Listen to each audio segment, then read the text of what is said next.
ज्योति highway पर speed में चलती हुई कार के सामने बेतहाशा दौड़ती हुई टकरा गई थी। रवि की सूझबूझ से उसकी जान तो बच गई थी, लेकिन रात के वक्त हाईवे पर इस तरह भागने के पीछे का कारण जब रवि ने पूछा तो वो फूट फूट कर रोने लगी थी और कुछ देर बाद संभलते हुए अपने साथ हुई घटना को बताना शुरू किया। करीब 2 घंटे पहले ज्योति नरेला के रोड पर खड़ी आरकेपुरम जाने के लिए अपनी कैब का इंतजार कर रही थी।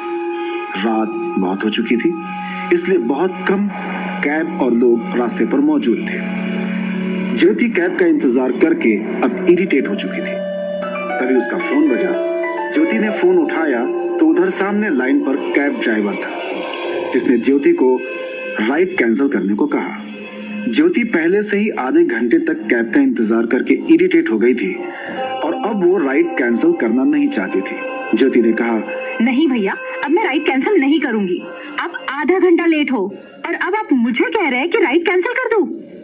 उधर से भारी भरकम आवाज ज्योति को सुनाई दी। नहीं मैडम, मैंने कहा ना कि मैं नहीं आ पाऊंगा और मैं राइड कैंसिल करूंगा तो मेरा पैसा कट जाएगा। ये सुनकर ज्योति का गुस्सा अब 7वें आसमान पर पहुंच चुका था और वो कैब ड्राइवर की बात सुनने को तैयार नहीं थी। मुझे कुछ नहीं सुनना और मैं राइड कैंसिल भी नहीं करूंगी। तुम्हें आना पड़ेगा, वरना मैं कैब सर्विस को तुम्हारे नाम की कंप्लेंट कर दूंगी। फोन पर एक झल्लाई सी भारी भरकम आवाज फिर सुनाई दी। ठीक है मैडम, मैं आ रहा हूँ, लेकिन मुझे टाइम लगेगा। ज्योति कुछ कहने को हुई, लेकिन तब तक फोन कट चुका था। कैब ड्राइवर के रवैये से ज्योति ज्यादा गुस्से में थी। उसने अपने मोबाइल पर कैब सर्विस का ऐप खोलकर रखा था और पूरे समय उसकी नजर इसी बात पर थी कि कैब वाला अभी तक कहां पहुंचा। इंतजार करते करते करीब 1 घंटा गुजर गया। तभी ज्योति के सामने एक सफेद रंग की कैब आकर रुकी। ज्योति ने मोबाइल ऐप पर कैब का नंबर चेक किया। ड्राइवर ने ज्योति के लिए दरवाजा खोल दिया और बैठने के पहले ज्योति ने उसे ओटीपी दिया, लेकिन ड्राइवर ने ओटीपी लेने से इनकार किया और कहा कि मैडम, इसकी जरूरत नहीं है, मैंने आपकी राइड कैंसिल कर दी है। लेकिन इतनी रात को आपको इस सुनसान रास्ते पर अकेला कैसे छोड़ सकता था? तो इंसानियत के नाते आ गया। अब बताइए कहाँ जाना है आपको? ज्योति को ये अजीब लगा, लेकिन वो कार में बैठ गई और कहा, आरकेपुरम चलना है। ड्राइवर ने गाड़ी स्टार्ट की और ज्योति अपना मोबाइल खोलकर कान में हेडफोन डालकर वीडियोस देखने लगी। अचानक ज्योति का ध्यान मोबाइल से हटा और उसने देखा कि कार आरकेपुरम के बजाय मुरथल के रास्ते पर जा रही थी। ज्योति ने हिम्मत दिखाते हुए ड्राइवर पर भड़कते हुए कहा, अरे भैया, ये कहाँ ले जा रहे हो? आरकेपुरम तो उल्टी साइड में है। गाड़ी रोको, रोको गाड़ी। ज्योति ने कार को रोकने को कहा, लेकिन ड्राइवर जैसे उसकी बात को अनसुना कर रहा था। ज्योति ने पूरी ताकत से चीखते हुए ड्राइवर को कार रोकने को कहा, लेकिन जैसे कैब ड्राइवर पर तो ज्योति की बातों का असर ही नहीं हो रहा था। वो बिना कुछ बोले गाड़ी चलाया जा रहा था और ज्योति की बात सुनकर उसने गाड़ी की स्पीड बढ़ा दी। ज्योति अब तक बहुत डर चुकी थी। उसने चीखते हुए कहा, तुम गाड़ी रोको, वरना मैं पुलिस को कॉल कर रही हूँ। रोको गाड़ी, रोको। ड्राइवर ने गाड़ी की स्पीड थोड़ी धीमी कर दी। ज्योति को लगा जैसे कैब ड्राइवर पर उसकी धमकी का कुछ असर हुआ हो, लेकिन तब तक उसने कार को सुनसान रास्ते पर मोड़ दिया। कार के रुकते ही ज्योति ने हिम्मत करके पीछे का दरवाजा खोल के भागने की कोशिश की, लेकिन तब तक कैब ड्राइवर ज्योति तक पहुंच चुका था। उसने पूरी ताकत से ज्योति को पकड़ लिया और कहने लगा, मैडम, इसीलिए कहता था कि जबरदस्ती अच्छी नहीं होती है। अगर आप अपनी राइड कैंसिल कर देती तो मेरा नुकसान नहीं होता। अब जब मैंने राइड कैंसिल कर दी है तो मेरे पैसे कटे ना, तो मेरे नुकसान की भरपाई कौन करेगा? हाँ? इतना कहकर कैब ड्राइवर ने पीछे की सीट का दरवाजा खोला और ज्योति को धक्का देकर कार में पीछे की सीट पर गिरा दिया और ज्योति के साथ जबरदस्ती करने लगा। ज्योति ने पूरा दम लगा के ड्राइवर को लात मारी। ड्राइवर के लिए ये हमला अप्रत्याशित था। वो एक ही वार में कैब से बाहर जा गिरा। इतने में ज्योति को समय मिल गया और उसने आओ देखा ना ताओ और अपना बैग लेकर मेन रोड की तरफ भागने लगी। वो भागते भागते बार बार पीछे देख रही थी। कैब ड्राइवर अब उस पर हुए हमले से काफी झल्लाया था और वो भी ज्योति के पीछे भागने लगा। ड्राइवर कुछ दूरी तक उसका पीछा करने लगा और अचानक ज्योति ने सामने से फुल स्पीड में आती हुई कार देखी और वो कार की तरफ बढ़ने लगी। उस समय उस उसके पास कुछ भी सोचने का समय नहीं था। शायद ड्राइवर उसे कार के सामने दौड़ते देख डर के वापस चला गया होगा। उतने में उसने जोर से कार की स्क्रीच सुनी और वो एक झटके में सड़क के सामने की ओर जा गिरी। कार में गहरी शांति थी, कोई कुछ नहीं बोल रहा था। कार आरकेपुरम की तरफ जा रही थी। विकास ड्राइविंग सीट संभाल चुका था और उसके बगल में उस्मान बैठा था।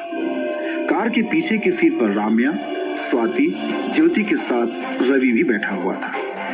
राम्या के चेहरे से साफ झलक रहा था कि रवि का ज्योति के बगल में बैठना उसे बिल्कुल भी अच्छा नहीं लग रहा था और रवि का ज्योति के प्रति इतना मृदु व्यवहार भी उसे पसंद नहीं था। ज्योति के पैरों का दर्द और बढ़ रहा था और अब वो दर्द से कराह रही थी। स्वाति ज्योति को कंधों से पकड़कर सांत्वना देने लगी। रवि अभी भी ज्योति को एकटक देख रहा था।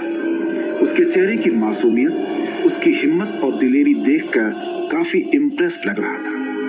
कार में एकदम सन्नाटा था।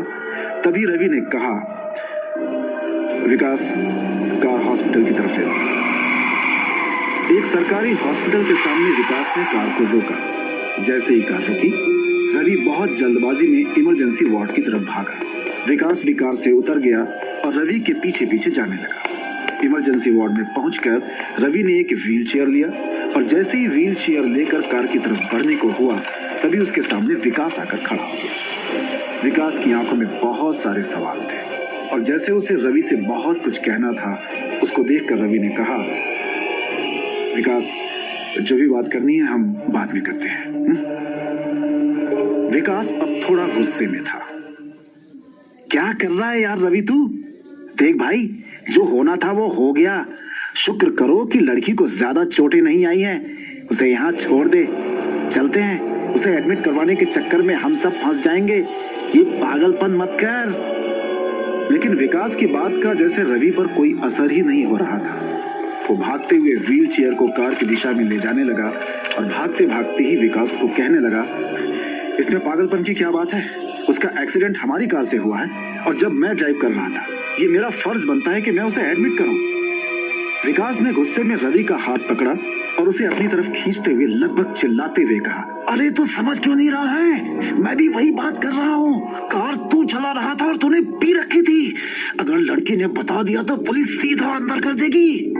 विकास की बातें रवि को अच्छी नहीं लग रही थी।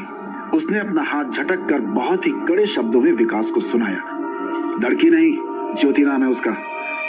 इतना कहकर रवि व्हील चेयर लेकर कार की तरफ बढ़ गया। विकास अभी अपना आपा पूरी तरह खो चुका था। वो भी गुस्से में रवि के पीछे कार की तरफ बढ़ा। कार के पास पहुंचते ही रवि ने पीछे का दरवाजा खोला, व्हील चेयर को दरवाजे के करीब रखा और ज्योति को सहारा देकर व्हील चेयर पर बिठाया। राम्या ये सब देख रही थी। एक अनजान लड़की के लिए रवि का इतना कंसर्न उसे बिल्कुल अच्छा नहीं लग रहा था। जैसे ही रवि ने ज्योति को व्हील चेयर पर बिठाया, विकास भी गुस्से में आगे की ड्राइविंग सीट पर बैठ गया। जोर से दरवाजा बंद किया और कार का इग्निशन घुमाया और तेज स्पीड में कार लेकर वहां से निकल गया। अंदर बैठे उस्मान, राम्या और स्वाति विकास के गुस्से को देखकर कुछ बोल नहीं पाए। रवि ज्योति को इमरजेंसी वार्ड तक लेकर आ चुका था। इस समय इमरजेंसी वार्ड में बेंच पर अधिकतर एक्सीडेंट केस वाले लोग बैठे थे। कुछ लोगों का अंदर नर्स ड्रेसिंग कर रही थी, कुछ लोगों को रूम्स में शिफ्ट किया जा रहा था। रवि ने चारों तरफ नजर घुमाई और उसके दाहिनी तरफ उसे छोटा सा रिसेप्शन एरिया दिखा, जहां 3-4 नर्स जमावड़ा लगाए बैठी थी। कोई फाइल्स चेक कर रही थी तो कोई प्रिस्क्रिप्शन देख के ट्रे में दवाइयां रख रही थी। ऐसे ही एक उम्र दराज नर्स दवाइयों की ट्रे लेकर जा रही थी तो उसकी नजर रवि और ज्योति पर पड़ी और उसने पूछा, एक्सीडेंट केस है? रवि को एक पल समझ नहीं आया कि क्या जवाब दे, लेकिन नर्स के पास रवि को सुनने तक का शायद समय नहीं था। वो जाते जाते बोली, एक्सीडेंट केस है तो पहले पुलिस को इन्फॉर्म करना पड़ेगा। पेशेंट को यहाँ छोड़ के पास के चौकी में जाकर पहले रिपोर्ट करो। पुलिस का नाम सुनकर रवि का खून सूख गया। अब उसे अपनी गलती और विकास की कही बातों का एहसास हो रहा था। उसे लगने लगा कि शायद विकास सही कह रहा था कि इस लड़की का अच्छा करने के चक्कर में अगर वो पुलिस स्टेशन गया तो वो फंस जाएगा। क्या कहें क्या ना कहें कि उधेड़बुन में रवि था और किसी निष्कर्ष पर पहुंचे तब तक उसके कानों में ज्योति की आवाज सुनाई दी। नहीं, एक्सीडेंट नहीं हुआ है, चलती हुई बस से उतरने के चक्कर में गिर गई। ज्योति की बात सुनकर रवि की सांस में सांस आई और साथ ही उसे अपने निर्णय पर फख्र भी हुआ। उसे अब लगने लगा था कि ज्योति की मदद करके उसने बिल्कुल सही काम किया है। ज्योति चाहती तो सच बता देती, लेकिन उसने ऐसा नहीं किया और इसी वजह से रवि के दिल में ज्योति के लिए इज्जत और बढ़ गई। बूढ़ी नर्स ने एक कमरे में जाते हुए दूसरी नर्सों को हिदायत दी। रक्षा, ये व्हील चेयर पर जो लड़की है उसे अंदर ले जाओ और एक्सरे निकलवाओ। और फिर बहुत ही कड़े शब्दों में ज्योति से कहा, ऐसे चलती बस से कूदेगी तो किसी दिन जान चली जाएगी। भगवान का शुक्र मनाओ कि बच गई और ये भला लड़का तुमको हॉस्पिटल ले आया। इतना कहकर बूढ़ी नर्स अंदर वार्ड की तरफ जाने लगी और दूसरी नर्स रक्षा ज्योति की व्हील चेयर को एक्सरे रूम की तरफ ले जाने लगी। रवि भी यंत्रवत उसके पीछे पीछे जाने लगा। तभी बूढ़ी नर्स ने उसे टोका, तुम कहाँ जा रहे हो? बैठो यहाँ। रवि भी किसी बच्चे की तरह बूढ़ी नर्स की डांट सुनकर वहीं खाली बेंच पर बैठ गया। एक्सरे रूम की तरफ जाते जाते ज्योति ने रवि की तरफ देखा, लेकिन अभी ज्योति के चेहरे पर एक अलग मुस्कान थी जिसमें कृतज्ञता का भाव कम, रहस्य ज्यादा दिखाई दे रहा था। विकास की कार अभी हॉस्पिटल से थोड़ी दूर ही पहुंची होगी, तब तक राम्या की आवाज विकास के कानों में पड़ी। रुको रुको रुको रुको, विकास गाड़ी रोको। राम्या के अचानक उतावलेपन से बोले शब्दों पर ध्यान देते हुए विकास ने गाड़ी को ब्रेक लगा के रोका और हैरानी से पूछा, अब क्या हुआ? जैसे ही कार रुकी, राम्या कार से उतर गई। कार में बैठे उस्मान, स्वाति और विकास उसे हैरानी से देखने लगे और विकास ने फिर राम्या को पूछा, अब बताओगी भी हुआ क्या? तुम लोगों को समझ में नहीं आ रहा है ना? रवि किसी मुसीबत में फंस सकता है। वो लड़की ठीक नहीं है। वो झूठ बोल रही है। याद है उसने कहा था कि वो कैब से अपना बैग लेकर भागी थी। हाँ करेक्ट। तो जब वो हमें मिली तब उसका बैग कहाँ था? वो लड़की कुछ तो गड़बड़ करके आई है या फिर खुद ही बड़ी गड़बड़ है। मैं रवि को उसके चक्कर में फंसने नहीं दूंगी। इतना कहकर राम्या उल्टा हॉस्पिटल की दिशा में चल पड़ी। विकास मनी मन बड़बड़ाते हुए बोला, ये लड़की भी पागल है। रवि इस पर नजर उठा के देखता भी नहीं है और ना जाने इसने रवि में क्या देख लिया। और इतना कहकर विकास ने कार का इग्निशन घुमाया और तेज स्पीड में कार लेकर वहां से निकल गया। लेकिन कार में बैठे तीनों के मन में एक सवाल घर कर गया था कि कहीं राम्या का डर सही तो नहीं था। क्या वो अनजान लड़की रवि के लिए कोई मुसीबत बनकर तो नहीं आई? विकास सोच रहा था कि कॉल सेंटर में रवि ने उसके साथ कल रात की घटना के बारे में बताया था। कहीं वो लड़की और ये ज्योति दोनों एक ही लड़की तो नहीं है। सब लोग रवि को लेकर चिंतित थे। किसी को ये पता नहीं था कि ज्योति नाम की ये मुसीबत सिर्फ रवि की ही नहीं, बल्कि उन सभी दोस्तों की जिंदगी उलट पुलट करने वाली थी। आखिर क्या रहस्य था नीले दुपट्टे वाली लड़की ज्योति का? क्या था ज्योति का मकसद? क्यों वो रवि और उसके दोस्तों के लिए खतरा बनने वाली थी? जानने के लिए सुनिए। In the silence, I hear you whisper, echoing through the empty rooms. Thoughts of you, they linger